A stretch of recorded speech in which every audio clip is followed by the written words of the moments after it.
Hello dear, जय हिंद। आज के इस वीडियो में हम पढ़ने वाले हैं क्लास 10th ज्योग्राफी को, जिसमें कल के वीडियो में मैंने आपको एक टॉपिक यानी एक लेसन, इसका पहला लेसन जो है उसे बता दिया था। अगर आप उसे नहीं देखे हैं तो सबसे पहले उस वीडियो को आप ज़रूर देखें, उसके बाद में ये वीडियो देखिएगा तो आपका दोनों चैप्टर क्लियर हो जाएगा। मैंने पूरा प्रयास किया है दोस्तों कि बहुत ही सरल भाषा में आपको याद कराने का कोशिश किया है, याद कराते हुए चलूं, ठीक है। और इसमें मैं आपको जो दिखा रहा हूं सेम वैसा ही है, सारे क्वेश्चन आपको कवर होने वाले हैं। तो दोस्तों, अगर आप इस वीडियो पे पहली बार आ रहे हैं तो इस चैनल को अपना एक सपोर्ट दें और अपनी तैयारी को और बेहतर करें। अब चलिए मेरे मित्र, बिना देरी किए हुए एक एक क्वेश्चन को हम आपको फैक्ट के साथ बताते चलें।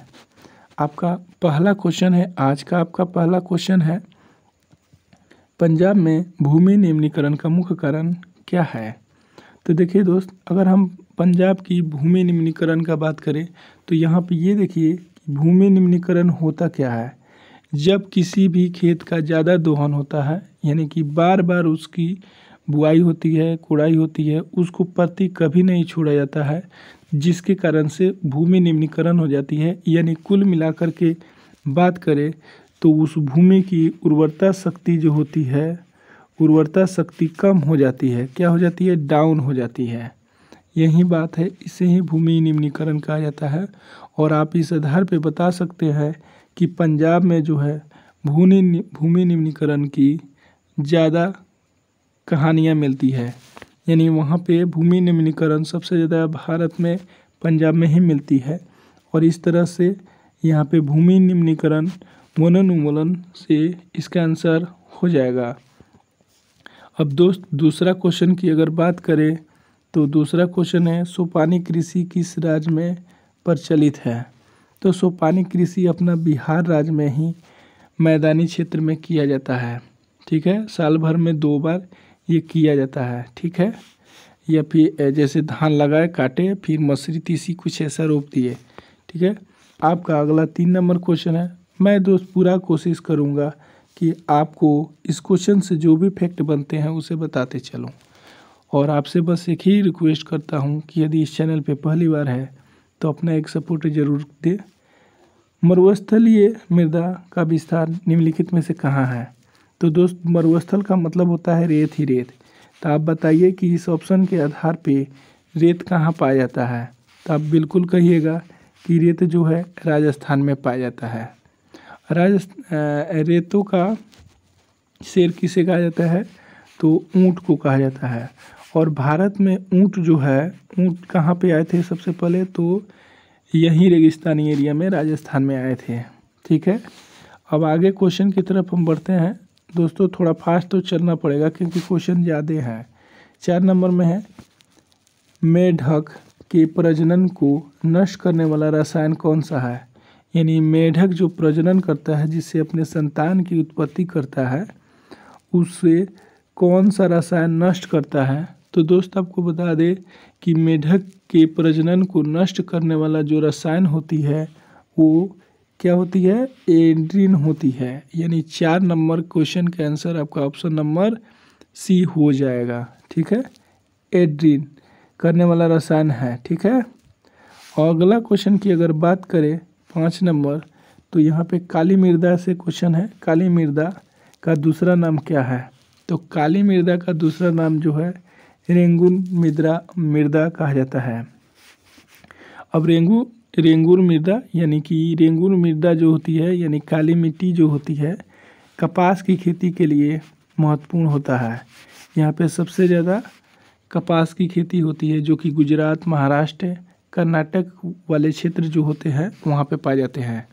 ये क्वेश्चन में पूछा जा सकता है कि काली मृदा जो होती है भारत में सबसे ज़्यादा कहाँ पाया जाता है। तो आप बताइएगा कि गुजरात में पाई जाती है, गुजरात में, फिर महाराष्ट्र में पाई जाती है, महाराष्ट्र में, ठीक है मेरे दोस्त, और उसके बाद में कर्नाटक में भी पाई जाती है, ठीक है। कहाँ पे पाई जाती है? कर्नाटक में, ठीक है। अगला क्वेश्चन की बात करें तो यहाँ पे जो है, अब हम लघु उत्तरीय क्वेश्चन में आ गए हैं और हम फटाफट इस क्वेश्चन को भी देख लेते हैं। दोस्त आपका क्वेश्चन नंबर फर्स्ट है, जलोढ़ मृदा में विस्तार वाले राज्यों के नाम बताना है। जलोढ़ मृदा, इस मृदा में कौन कौन सी फसल उगाई जाती है या लगाई जाती है। तो दोस्त आपको सबसे पहले ये समझना है कि जलोढ़ मृदा होती क्या है। मुख्य रूप से दोस्त आपको बता दें कि भारत में जो है 8 प्रकार की मृदा पाई जाती है, जिसमें से आपको सारे के सारे नहीं पढ़ने हैं, कुछ पढ़ना है, जैसे कि 4-5 ऐसे पढ़ना है, जिसमें जलोढ़ मृदा, काली मृदा, लेटराइट मृदा, यही 3-4 है जो आपको पढ़ना है। चलिए आपको इसके आंसर के थ्रू आपको बताने का प्रयास करता हूँ, ठीक है दोस्त। अब देखिए मेरे भाई, यहाँ पे जलोढ़ मृदा की अगर बात करें, इसका आंसर जो है आपका यहाँ पे लिखा गया है, देखिए ध्यान से। जलोढ़ मिट्टी के विस्तार वाले राज्यों के नाम बताना है आपको। अब देखिए इस मृदा में कौन सी फसलें भी उगाई जाती है, यही ना क्वेश्चन था। तो सबसे पहले हम बता दें कि जलोढ़ मृदा जो है बिहार, उत्तर प्रदेश, राजस्थान, गुजरात, तमिलनाडु, कर्नाटक, असम, पश्चिम बंगाल, इन राज्यों में जलोढ़ मृदा का विस्तार सबसे अधिक मात्रा में होता है। और ये जो है जलोढ़ मृदा में सबसे ज़्यादा क्या होती है, इसमें गन्ना, चावल, गेहूँ, मक्का, दलहन, तिलहन, लगभग जलोढ़ मृदा में सभी फसलें होती है, ठीक है, लगभग सभी फसलें। अब देखिए दोस्त, अभी आपको बताया था ना काली मिट्टी के बारे में, तो काली मिट्टी जो है काली कपास के लिए सबसे ज़्यादा महत्वपूर्ण होती है, तो कपास की खेती होती है और उसमें जो होता है आयरन ऑक्साइड की मात्रा पाई जाती है, ठीक है। और देखिए दोस्त, काली मिट्टी में जो होती है ना, जब काली मिट्टी में पानी जब समाता है, उसमें पानी जब समाता है तो वो मिट्टी फूल जाती है, तो इसलिए उसे ये भी बोला जाता है कि सबसे अधिक नमी धारण करने वाली मृदा कौन है, तो काली कपासी मिट्टी या रेंगुन मिट्टी आप बोल सकते हैं। जब मिट्टी फूल जाएगी तो मिट्टी ज़्यादा दिखेगी, जैसे मिट्टी सूख जाएगी तो मिट्टी कम दिखेगी, तो इसे ऐसे बोला जाता है। और कपास के लिए ऐसी ही मिट्टी ज़रूरी है, ठीक है दोस्त। अब आपका 2 नंबर क्वेश्चन देख लेते हैं। आपका 2 नंबर जो क्वेश्चन है यहाँ पे कहा गया है, सर्वोच्च कृषि से आप क्या समझते हैं।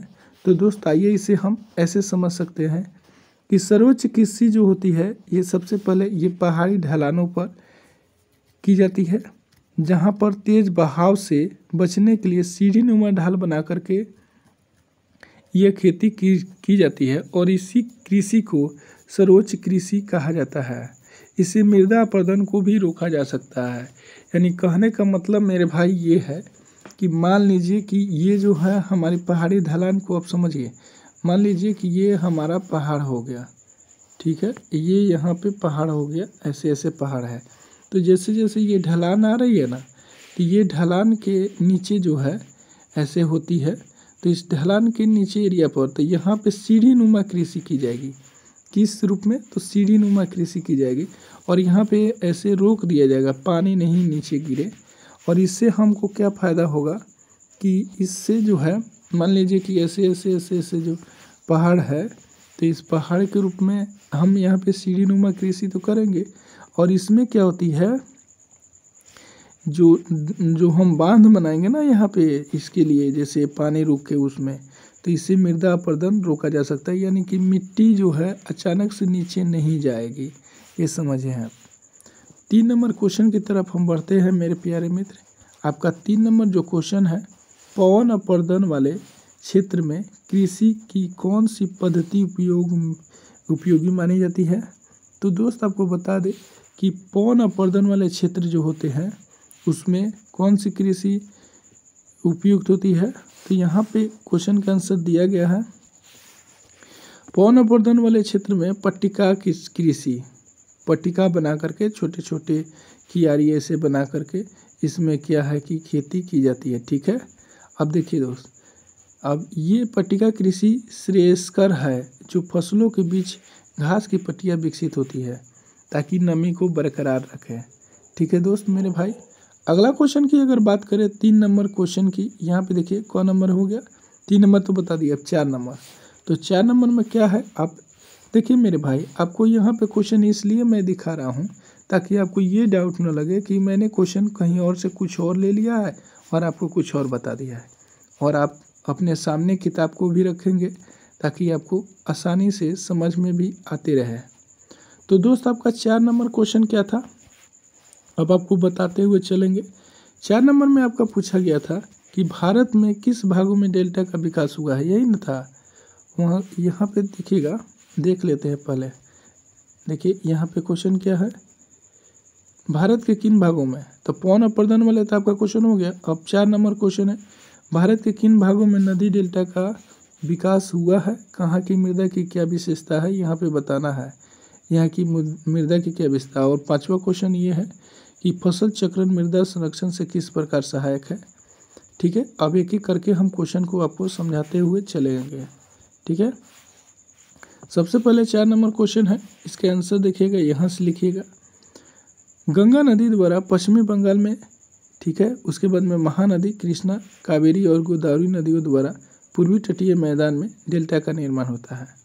अब देखिए दोस्त, यहाँ पे डेल्टा होता क्या है। ठीक है, डेल्टा यहाँ पे क्वेश्चन में जो कहा गया है, तो डेल्टा होता क्या है, जब कोई भी नदियाँ, यहाँ पे ध्यान देंगे, जब कोई भी नदियाँ, जैसे मान लीजिए अवसाद को लेके तो आएगी, जैसे आप भी क्या कहते हैं, जैसे आपके यहाँ नाला नाली है, तो इस नाला नाली में अगर पानी जो बहता है मेरे भाई, इसमें पानी जो ऐसे फ्लो होता है, बहता है, तो क्या आप कचरा नहीं इसमें डालते हैं, ये चारों तरफ से कचरा आता है और ये बहा के ले जाता है, और यहाँ पे जो है बड़ी नदियाँ आती है, तो ये यहीं पे तो जाके इसमें छोड़ देगा गाज, तो ये गाज जो है, ये नदियाँ गाज लेकर के आती है, और ये कहीं ना कहीं तो छोड़ेगी ही उसको, महासागर में या छोड़े या फिर किसी और में छोड़े। तो हमारी जो नदियाँ है, मतलब नहरें है, जो नाला है, ये सारा पानी नदिया को देता है और ये नदियाँ ऐसे ले जाती है। अब इसे आप ऐसे समझिए मेरे भाई कि जो ये नदियाँ है हमारा, और नदियाँ ऐसे बह रही है, तो ये जो गाद लाई और यहाँ पे जो गाद है मेरे भाई, ये कहीं ना कहीं ले जा कर के क्या की, जमा कर दी, और जो जमा की, और वो जमा किया हुआ जो मिट्टी है एक ढेर बन गया और इसमें खाली एरिया बच गया।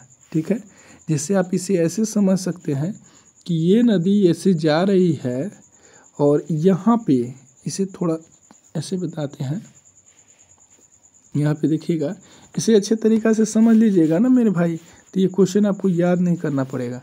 ऐसे मान लीजिए कि कोई नदी है, ऐसे आ रही है, ऐसे आ रही है और ऐसे आ रही है, और ये यहाँ आई और यहाँ पे ऐसे, फिर यहाँ से ऐसे चली गई, तो यहाँ पे ये नदियाँ जो है, ये मिट्टी का टीला यहाँ पे जमा कर दी, यहाँ पे जमा कर दी, और फिर इधर से निकल गई नदियाँ, और फिर यहाँ से इस साइड से नदियाँ निकल गई। ठीक है, इस साइड से निकल गई। यहाँ पे क्या हुआ, जैसे पश्चिम बंगाल में है ना, तो यहाँ पे मिट्टी का ढेर बन गया। अब ज़रा सोचिए, इस मिट्टी के ढेर पे क्या खाली थोड़ी रहेगा, हो सकता है जंगल बस जाए, हो सकता है आदमी बस जाए, मतलब यहाँ पे मिट्टी है तो यहाँ पे जगह बन गया, तो यहाँ पे कोई भी बस सकता है। अब बशर्ते बात ये है मेरे भाई कि यहाँ पे जाने के लिए हमको नौका चाहिए या बोट चाहिए, कुछ ऐसा चीज़ चाहिए जो यहाँ से यहाँ तक हम जा सकें। तो दोस्त यहाँ पे इसका कहना यही है कि यहाँ से यहाँ पे जाने के लिए, लेकिन यहाँ पे क्या है, ऐसे पश्चिम बंगाल के सुंदरवन का डेल्टा उसी के नाम से जाना जाता है, तो ये चीज़ें जो है इसी को हम डेल्टा कहते हैं। ठीक है, और एक्सचुअरी क्या होती है कि वो और गाद बना देती है, वहाँ पे गड्ढा बना के ऐसे निकल जाती है। क्या होता है मेरे भाई, ये ऐसे नदियाँ गई, ऐसे नदियाँ गई और ऐसे ऐसे होके ऐसे निकल गई, यहाँ पे गड्ढा बना दी, तो वो एक्सचुअरी होता है, ये वो रहने वाला नहीं होता है। और जितनी है वो महासागर में ले जा कर के, सागर या महासागर में ले जाके अपने गाज को छोड़ दी। तो हम आशा करते हैं कि डेल्टा तो आप समझ गए होंगे। इन क्षेत्रों में जलोढ़ मिट्टी पाई जाती है। अब जलोढ़ मिट्टी के बारे में आपको बताते हैं।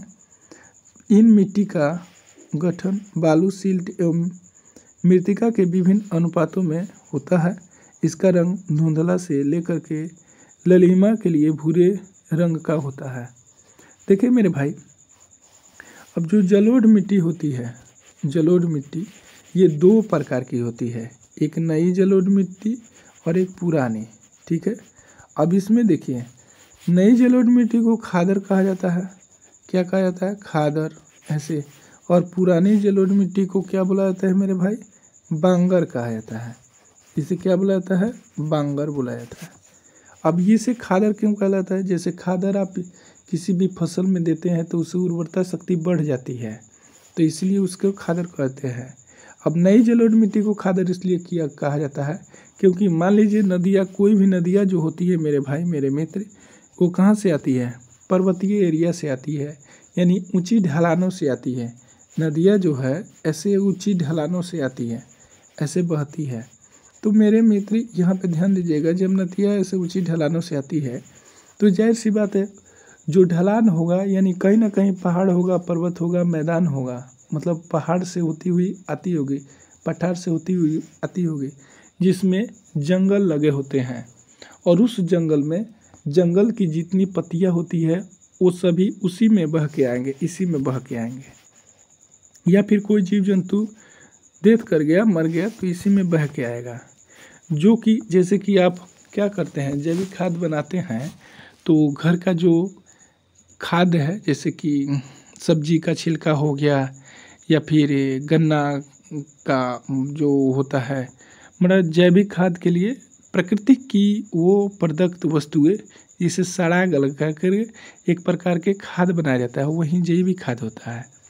तो ठीक उसी प्रकार से जो जंगल होती है, जंगल से होती हुई आएगी। अब वो जंगल की पत्तियाँ इसमें लाई, फिर कोई भी जीव जंतु है उसको मरे हुए चीज़ को लेके आई और वो क्या की, कहीं ना कहीं ले आकर सिल्ट बिछा दी। यहाँ पे मान लीजिए सिल्ट बिछा दी, तो ये क्या बन गया? ये डेल्टा बन गया। और ये डेल्टा क्या हो गया? उपजाऊ हो जाता है। लेकिन वही नदियाँ बहुत बह रही है, वैसे पुरानी हो चुकी है, और वो ला के छोड़ दी तो उसमें जो होता है पत्थर के कंकर होते हैं। तो अब बताइए पत्थर वाले मिट्टी में क्या फसल होगा? नहीं होगा। तो वो क्या होता है, रेत बालू बजरी ला के पीट देता है। तो इसीलिए मिट्टी को दो भागों में डिवाइड किया गया है। इसमें जो नई जलोढ़ मिट्टी अलग होती है जिसे खादर बोला जाता है, पुरानी जलोढ़ मिट्टी को बांगर बोला जाता है। अगर इसके बारे में आपको लिखना पड़ जाए तो आप आसानी से अब लिख सकते हैं। अब आपका लघु उत्तरीय का 5 नंबर क्वेश्चन है, इसे ध्यान से पढ़ेंगे और बनाने का प्रयास करेंगे अच्छे तरीक़ा से। फसल चक्रण मृदा संरक्षण में किस प्रकार सहायक है? तो सबसे पहले इसका आंसर आप लिख लीजिए। दो धान फसलों के बीच में एक दलहन की फसल को उगाना फसल चक्रण कहलाता है। इसके द्वारा मृदा के पोषणीय स्तर को बरकरार रखा जा सकता है, क्योंकि दलहनी पौधों की जड़ों में नाइट्रोजनी राइबोसोमियम के जीवाणु भी पाए जाते हैं। यानी कहने का मतलब है कि जो भी आप फसल उगाते हैं उसमें उसको नाइट्रोजन की ज़रूरत होती है। जैसे आप धान उगा लिए तो उसमें मीथेन पाई जाती है, जिसके वजह से हमारी उर्वरता, धरती की उर्वरता शक्ति कम हो जाती है। फिर उसके लिए हमें या तो उसे छोड़ना पड़ेगा खाली। अगर हम खाली नहीं छोड़ेंगे, मान लीजिए ये हमारे फसल मतलब ये ज़मीन हो गए और इस ज़मीन में हमने क्या किया, खेती किया है, ठीक है। ये ज़मीन है और इसमें मैंने फसल लगाए हैं, और ये जो फसल है मेरे भाई यहाँ पे ऐसे फसल इसमें लगे हुए हैं, फसल इसमें लगे हैं। अब ये देखिए मेरे भाई, ये फसल अगर धान है तो ये धान क्या करेगा, काटने के बाद में मीथेन गैस छोड़ेगा। लेकिन कुछ दिन प्रति छोड़ने के बाद में इसकी उर्वरता शक्ति क्या होती है, बढ़ जाती है। और जब इसकी उर्वरता शक्ति बढ़ जाएगी तो अगली बार आप कोई भी फसल उगाइएगा तो अच्छी होगी, अच्छी पैदावार देगी। लेकिन अब अगर लगातार जोते जाएंगे तो उसमें फसल अच्छी नहीं होती है। या तो आप उसे कुछ दिन के लिए खाली छोड़ दीजिए, यानी परती छोड़ दीजिए। अब आप परती जब छोड़ दीजिएगा तो जाहिर सी बात है कि उसमें ज़रूर खरपतवार उगेंगे, और वही खरपतवार नाइट्रोजन इसीकरण में सहायता करते हैं। तो वहीं यहाँ पे कह रहा है कि हम लोग क्या करते हैं दोस्त, जो भी जलोढ़ मिट्टी होती है उसमें क्या करते हैं कि एक फसल जो है धान का उगा लेते हैं, उसके बाद में एक फसल रबी का उगा लेते हैं, जिसमें नाइट्रोजन की मात्रा उसमें बनी रहती है, ठीक है। और जो दलहनी फसल होती है ना, उसके जड़ में ये नाइट्रोजनी स्थिरीकरण होता है, यानी नाइट्रोजन की मात्रा पाई जाती है। उदाहरण स्वरूप आपको बता दें कि जैसे कि आप उड़द उगाते हैं, उड़द तोड़ लेते हैं और उसे जोतवा देते हैं, या फिर सनई हो गया, इस तरह से आप क्या करते हैं वैसे ही जोतवा देते हैं, जिसके वजह से उर्वरता शक्ति उसकी बढ़ जाए, यानी जैविक खाद के रूप में इस्तेमाल होता है। तो इस तरह से दोस्त मेरे भाई आपका यहाँ पे मैंने 5 क्वेश्चन आपका लघु उत्तरीय का करा दिया है। अब आपका दीर्घ उत्तरीय क्वेश्चन का 3 क्वेश्चन बचा है, उसके बाद में परियोजना का कार्य है। तो मैं तीनों के तीनों दीर्घ उत्तरीय भी इसी वीडियो में कराने वाला हूं। बस आपसे एक ही रिक्वेस्ट है कि यदि इस वीडियो को देख रहे हैं तो पूरा वॉच कीजिएगा, अच्छे तरीक़े से आपको समझ में आएगी और फिर आपको अच्छा लगे तो इस चैनल को अपना एक सपोर्ट दीजिएगा। और इसके बाद में मैं वीडियो के माध्यम से ही लाइव आकर के आपको सारे क्वेश्चन को समझा के याद करा दूंगा, ये मेरा वादा रहा। ठीक है, बस आप लोग का यही सपोर्ट चाहिए कि आप एक लाइक और सब्सक्राइब ज़रूर करें, दोस्तों के पास शेयर भी करें। चलिए दोस्त, तो जल क्रांति के बारे में हम देख लेते हैं। आपका क्वेश्चन नंबर दीर्घ उत्तरीय का पहला क्वेश्चन है। क्या क्वेश्चन है देखिएगा, जल क्रांतता कैसे उपस्थित होता है और मृदा अपरदन में इसकी क्या भूमिका है। तो दोस्त अगर हम बात करें जल क्रांतता के बारे में, जब हम लोग क्या करते हैं ना, अधिक सिंचाई कर देते हैं, यानी बार बार उसको कभी भी पड़ती नहीं छोड़ते हैं, तो जल क्रांतता की स्थिति उत्पन्न होती है। चलिए या हम इसे ऐसे समझने का प्रयास करते हैं। अति सिंचाई में जल क्रांतता की समस्या उत्पन्न होती है और ये कहाँ पे, पंजाब, हरियाणा, उत्तर प्रदेश जैसे जगहों पे भूमि निम्नीकरण का कारण बना हुआ है। यानी कि वहाँ पे भूमि को कभी भी पड़ती नहीं छोड़ा जाता है, जिसके कारण जल क्रांतता उत्पन्न होती है। यानी कि वहाँ पे बार बार खाद का इस्तेमाल ज़्यादा होता है। यानी आप ऐसे समझ सकते हैं कि भारत के पंजाब और हरियाणा ऐसा राज्य है जहाँ पे यूरिया की मात्रा का इस्तेमाल ज़्यादा होता है, यानी खाद का यूज ज़्यादा होता है। आगे हम इस क्वेश्चन के बारे में बात करते हैं। जल क्रांतता से मृदा में लवणता यानी लवणीय और क्षारीय गुण बढ़ जाता है, जिसके कारण से भूमि की उर्वरता शक्ति घट जाती है। अब देखिए इसके लिए उत्तरदायी होते हैं क्या क्या। मृदा की उर्वरता शक्ति घटने लगती है और धीरे धीरे जो भूमि होती है वो बंजर हो जाती है। इसीलिए वहाँ जैसे पंजाब जैसे राज्य में वहाँ पे भूमि की उर्वरता शक्ति बरकरार रखने के लिए एक फसल ऐसा उगाया जाता है जो उसी में जोत के मिला दिया जाता है। उससे कोई मनुष्य को लाभ नहीं होता है, बल्कि खेतों को लाभ होता है और उर्वरता शक्ति बनी रहती है। लास्ट स्टेप पे है जल क्रांतता एक बड़ी समस्या है जो मृदा अपरदन में महत्वपूर्ण भूमिका अदा करती है। यानी मृदा को कटाव, जैसे मान लीजिए वो भंगुर मिट्टी जब हो जाएगी ना, तो भंगुर मिट्टी क्या होता है कि पानी आई है उसे कहीं भी बहा के लेके चली गई, जैसे कि बालू समझ लीजिए। लेकिन वहीं जब मिट्टी मजबूत रहेगी तो वो पकड़ी रहेगी जड़ को, वो छोड़ेगी ही नहीं। अब आपका नेक्स्ट क्वेश्चन है 2 नंबर, मृदा संरक्षण पर एक निबंध लिखना है।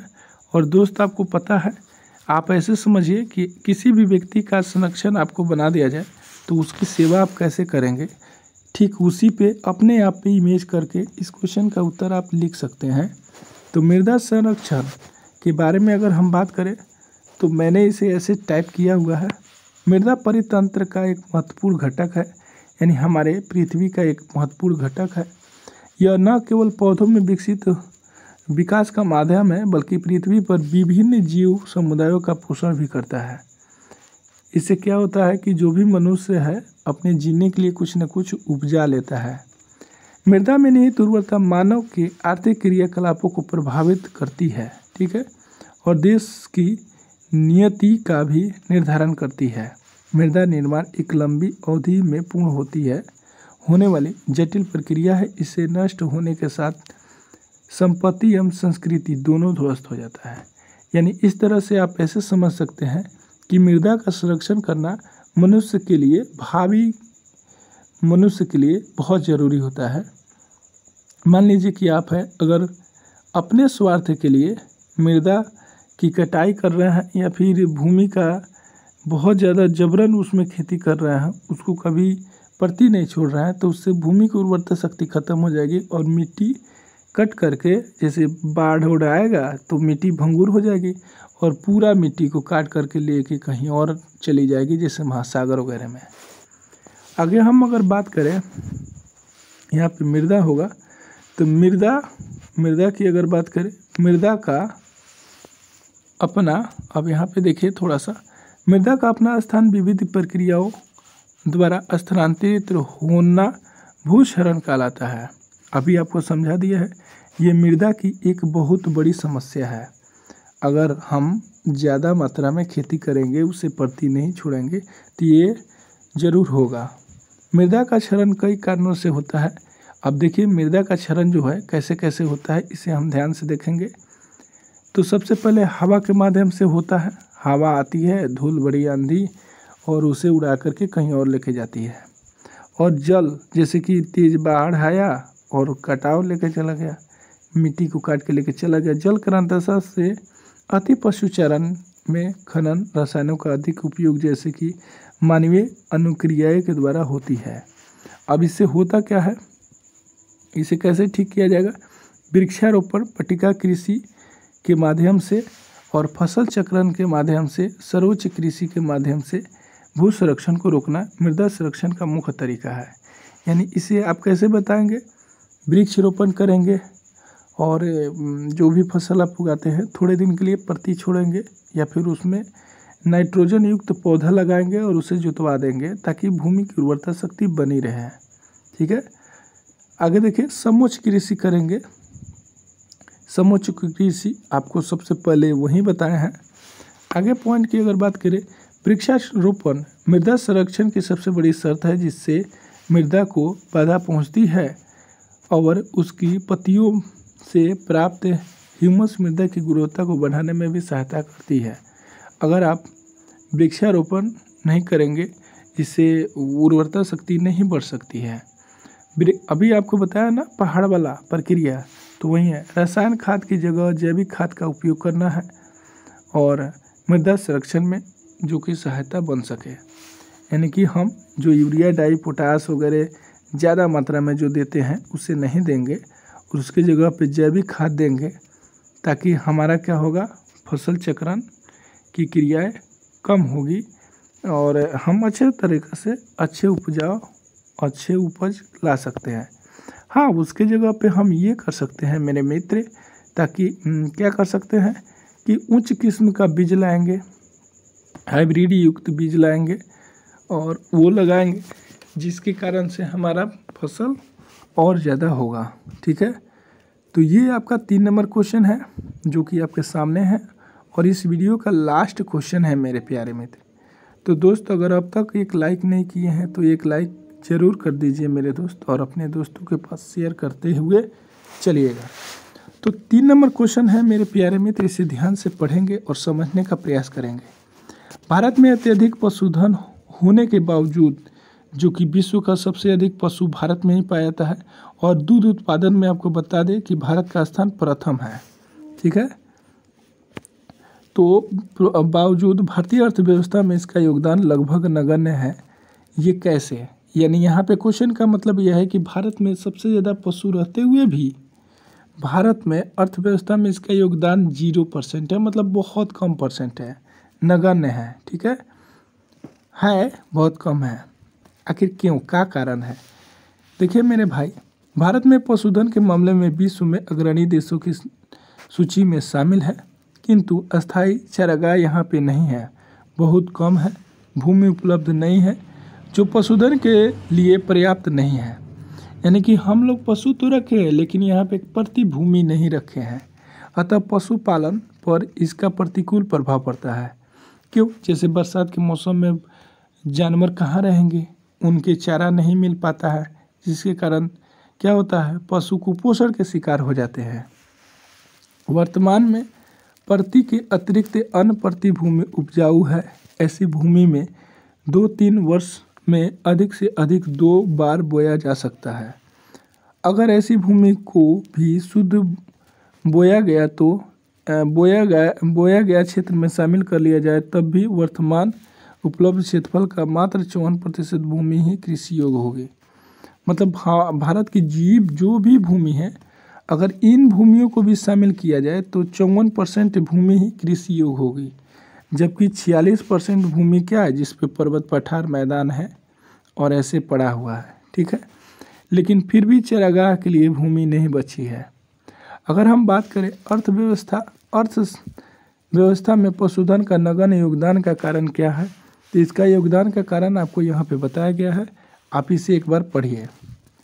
देखिए, उन्नत पशु नस्लों की अपर्याप्तता, यानी कि हमारे देश में जो पशु है वो उन्नत प्रकार के, जैसे आप हाइब्रिड का बीज लगाते हैं तो आपको उपज ज़्यादा होती है, यानी कि उसी तरह से यानी पशु का जो नस्ल है वो अच्छी नहीं है, बहुत पुरानी हो चुकी है। चारागाह के लिए भूमि की कमी है, हम लोग परती नहीं छोड़ते हैं ताकि वहाँ पे जानवर चर सके, ठीक है, और बरसात के समय में उसको अच्छी चारा मिल सके। वैज्ञानिक प्रणाली एवं तकनीकी का अभाव है, यानी कि जैसे कि बीजों का संकलन कराया जाता है, ठीक उसी प्रकार जो पशु जो होते हैं उसमें भी संकलन करा के अच्छे किस्म के मतलब बच्चे बछड़े जन्म ले सकते हैं। बढ़ती जनसंख्या के अति दबाव, अब यहाँ पे जनसंख्या भी ज़्यादा है और भूमि कम है, जिसके कारण से जो जानवर है उसे चरने के लिए जगह नहीं मिलता, वो एक ही दर पे रहता है, ये भी कारण है। पूंजी का अभाव है, जैसे दाना पानी उसको नहीं दे पाएंगे तो दाना पानी के अभाव में दूध नहीं देगी, तो ये सभी कारण है दोस्त। इस प्रकार से ये आपका टॉपिक समाप्त हो रहा है और मैं इसका अगला वीडियो मैं जल्द ही लेके आ रहा हूँ। और दोस्त आपसे बस एक ही रिक्वेस्ट है कि अगर वीडियो आपको हेल्पफुल लगी हो तो एक लाइक करके जाइएगा मेरे मित्र। सो चलिए हम फिर मिलते हैं किसी नेक्स्ट वीडियो में और अच्छे कंटेंट के साथ, ठीक है। और वीडियो कैसी लगी आप कमेंट बॉक्स में अपना राय ज़रूर देंगे। Thanks for watching this video.